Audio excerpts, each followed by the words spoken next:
بسم اللہ الرحمن الرحیم، السلام علیکم ورحمۃ اللہ وبرکاتہ۔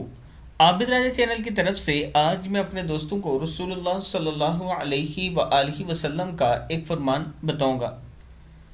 حضرت ابو ہریرہ رضی اللہ تعالیٰ عنہ فرماتے ہیں کہ نبی اکرم صلی اللہ علیہ وآلہ وسلم سے پوچھا گیا، لوگوں کو جنت میں پہنچانے والی اعلیٰ چیزوں میں سے سب سے زیادہ مؤثر کیا ہے؟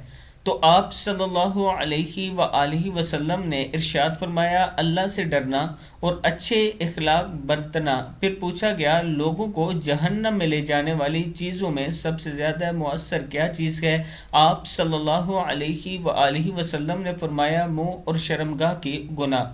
یعنی اگر آپ دوستوں نے جنت میں جانا ہے تو پھر اپنے اخلاق کو اچھا کریں اور اللہ سے ڈرتے رہا کریں، اور اگر آپ دوست ایسا نہیں کریں گے، ان دو گناہ میں ملوث ہوں گے، منہ کا گناہ یعنی بد اخلاقی، بد زبانی، لوگوں کو گالی دینا، دوسروں کے ساتھ برا سلوک کرنا، یہ سب شامل ہے، اور شرمگاہ کے گناہ زنا کرنا یہ شامل ہے۔ اگر آپ ان دونوں گناہوں میں ملوث ہوں گے تو جہنم میں جائیں گے، اور اگر آپ ان دونوں اچھائیوں میں ڈرنا، اللہ سے ڈرنا اور اچھے اخلاق والے ہوں گے تو اللہ تعالیٰ آپ کو جنت عطا کرے گا۔ اللہ تعالیٰ سے ہم دعا کرتے ہیں کہ اللہ تعالیٰ ہم سب کو جنت الفردوس میں جگہ دے۔ السلام علیکم ورحمۃ اللہ وبرکاتہ۔